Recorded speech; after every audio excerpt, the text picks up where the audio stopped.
hafe. Kaleessa dhaboonni gargaara sinin jedhee akkaawuntiin baname galatooma. Waan qabdaniin gargaara.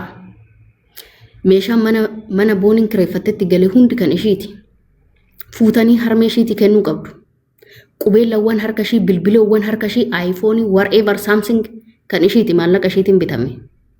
Kuni erbeedha. Umaayyuun qabu namtichichi. Hundi isaa sassaabamee haadha booniif galuu qaba. Konkolaataan isa harka jiru maallaqni akkaawuntii isaarra jiru yoo jiraate sassaabamee harmee booniif galii ta'uu qaba. Dhiira kana godhu yoo dhabame ani bakka nan buusaaf nama. Gargaarsaaf akkaawuntiin baname. Boonitu harmee ishii gargaaraa ture. Waan itti hirkattu wayii akka argattuuf gargaara. Garuu qabeenyi booniin seef goote birrii takkamaan ta'in harmeen ishii lubbuudhaan jirti. Harmee ishiitiif galuu qaba. Qubeellaa warqii wallaggaa harka ishiirra jiru nan qaba warqii san birrii 100 oliin bitama by the way. Giraama 5 akkas birrii 5 moo meeqa moo 4dha.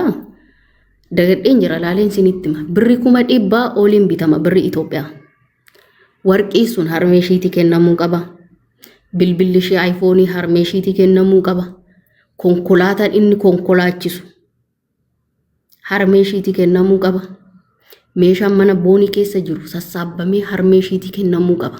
Akka dhufetti surree takkaan akka dhufetti bilbila Saamsongii caccabduu takka baatee akka dhufetti akkasi galuu qaba. Lubbuu nama nyaatedha inni.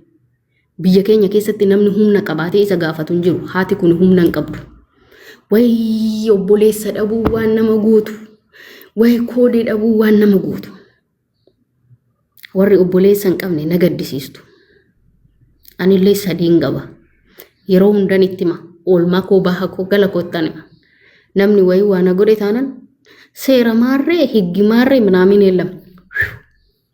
Bas. Dhiigni dhiigan deebi'a biyya naannoo nuti dhalannetti. Dhiigni dhiigan deebi'a naannoo nuti dhalannetti. Kan keessaniin beeknu malee.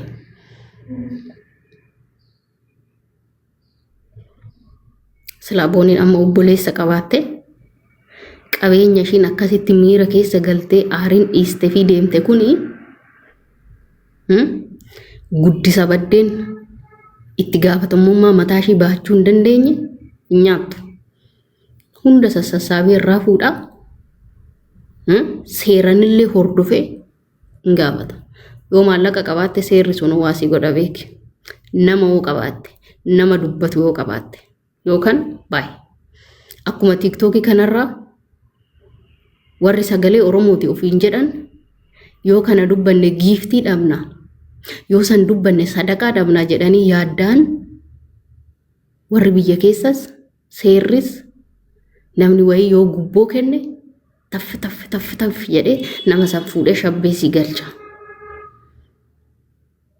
Akkasiidha. Dhiirri bara kana addunyaan akkana argite ati dhiiran siin jedha maqaan hin oolu dhiira nama nu tanaan illee dhiira nagarreesini. Dhiira nagarreesini anartu dhiira nagarre yaani amma dhiiran siniin jedha wayi sinitti madaggeeffadha.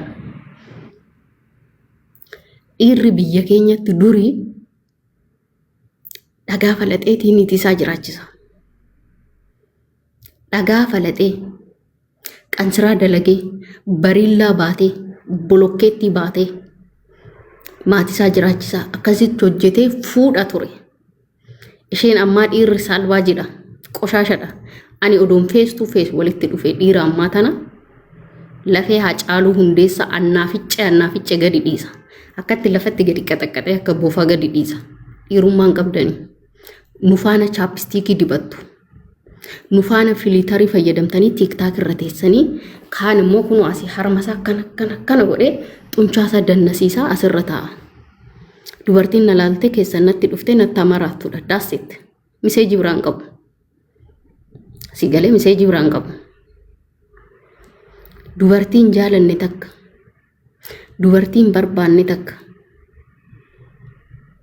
Jireenya ishee maa balleessita.